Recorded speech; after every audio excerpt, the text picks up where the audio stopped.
उधर बात मत कीजिए उनसे, अब हमसे बात कीजिए। उधर बात मत कीजिए उनसे, अब हमसे बात कीजिए। उधर बात मत कीजिए उनसे, अब हमसे बात कीजिए। मेरी खुद की सिस्टर कलेक्टर है। रोगे तुम लोग, रोगे तुम लोग। गलत इंसान से मैंने है ना उंगली उठी।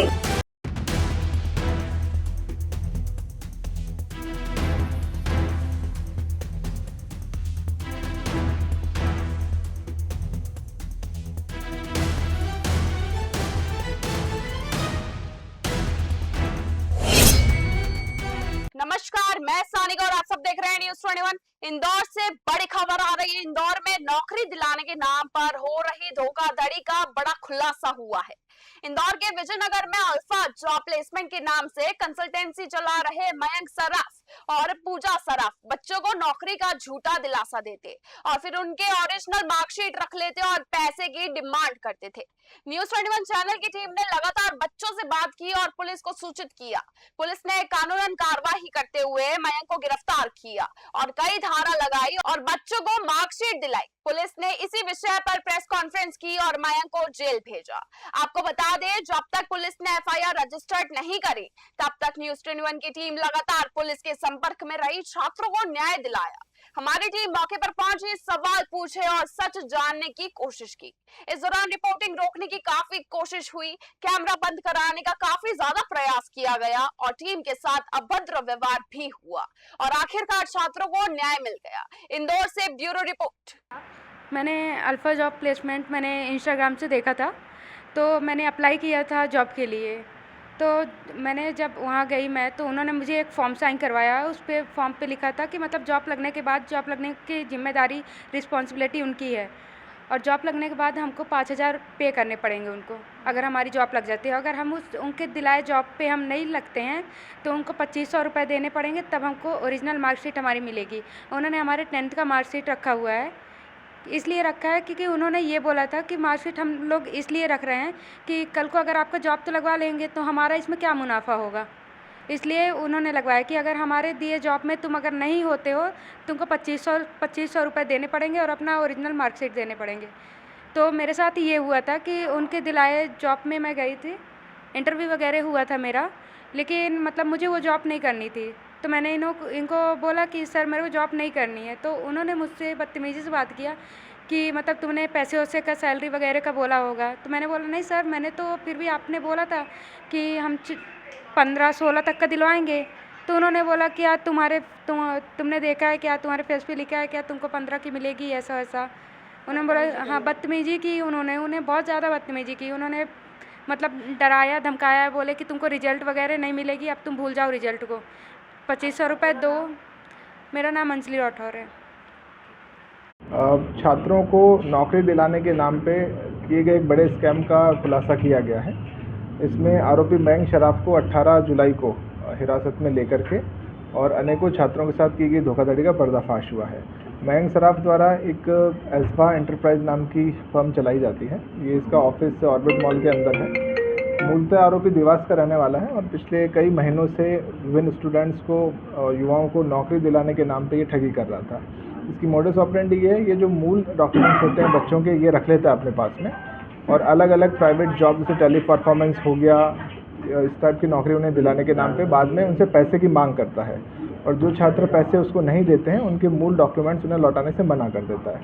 संपूर्ण जांच उपरांत प्रथम दृष्टया धोखाधड़ी और अमानत में खयानत जो एजेंट करता है उसमें धारा पुरानी 409 लगती थी, तो वो उसकी तहत कायमी की गई धारा वर्तमान में बीएनएस में 318, 316 और एक्सटॉर्शन, ये धारा इसमें लगाई गई है। आरोपी का पुलिस रिमांड भी लिया गया था आज तक का।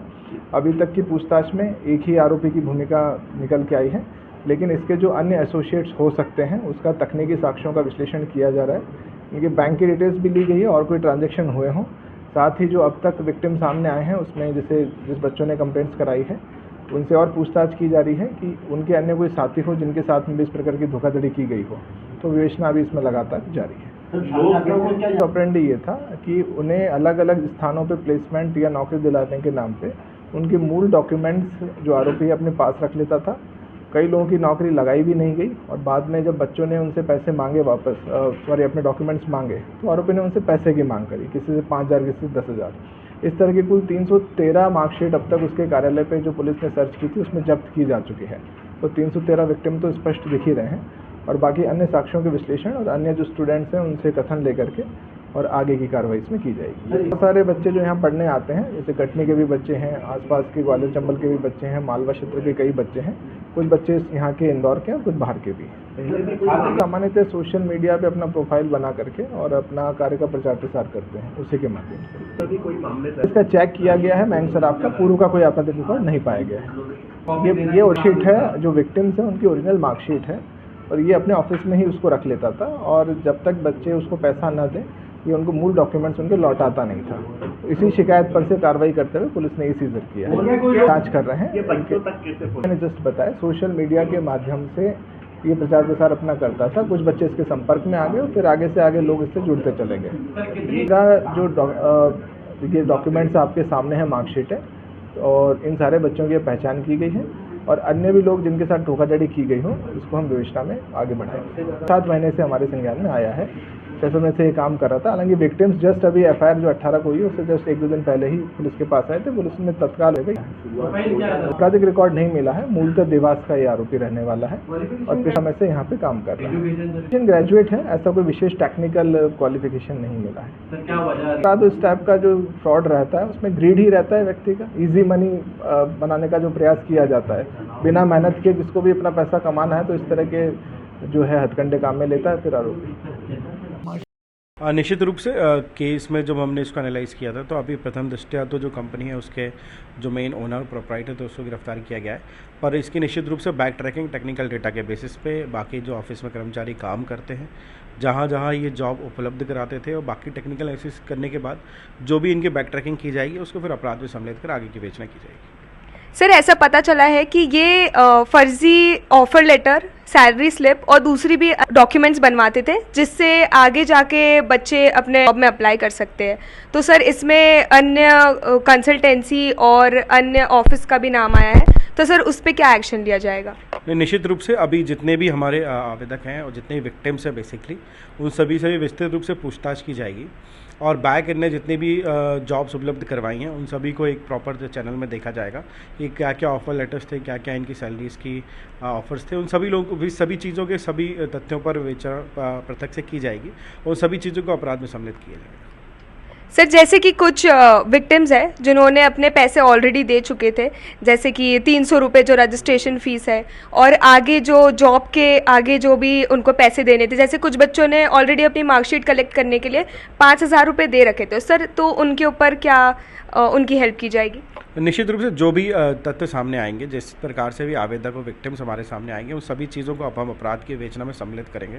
जिनकी भी मार्कशीट जो हमने अभी 313 जब्त की हैं और जैसे ही वो हमारे बच्चे और जो जितने भी स्टूडेंट्स हैं वो हमारे सामने आएंगे, उनको निश्चित रूप से विधि अनुसार जो भी जब्ती की कार्रवाई की गई उनको फिर रिटर्न उनकी मूल मार्कशीटों को रिटर्न भी किया जाएगा। देखिए, मार्केट में चाहे सोशल मीडिया हो चाहे नॉर्मली मार्केट हो, ऐसे कई सारे फ्रॉडस्टर्स और ऐसे कई सारे लुभावने वादे करने वाले लोग मौजूद हैं। हम एज अ स्टूडेंट, हम एज अ जॉब सीकर, हम एज अ एम्प्लॉयमेंट जब कहीं लेने जाते हैं तो आपको एक चीज़ वेरीफाई करनी चाहिए कि कंपनी जहां हम अप्लाई कर रहे हैं वो कितनी ट्रस्टवर्दी है, ऑर्गेनाइजेशन कितना पुराना है। एक बार चेक कर लिया जाए उनका गुमास्ता है कि नहीं, GST नंबर है कि नहीं। नॉर्मली उनका GST नंबर आप चेक कर लो, वैलिड है कि एक्सपायर्ड है। एक बार एक जो नॉर्मल फ्रिस्किंग और इन्वेस्टिगेशन आप अपने दिमाग से कर सकते हो तो करना चाहिए, क्योंकि आप अपनी जॉब के लिए अपने ओरिजिनल डॉक्यूमेंट्स वहाँ सबमिट कर रहे हो। और सबसे इंपॉर्टेंट बात है कि ओरिजिनल डॉक्यूमेंट इन जनरली कोई भी कंपनी नहीं मंगाती है और देना भी नहीं चाहिए।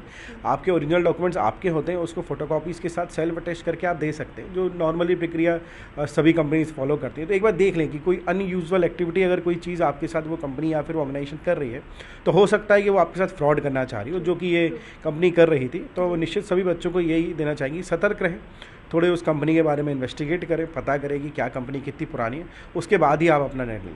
Thank you.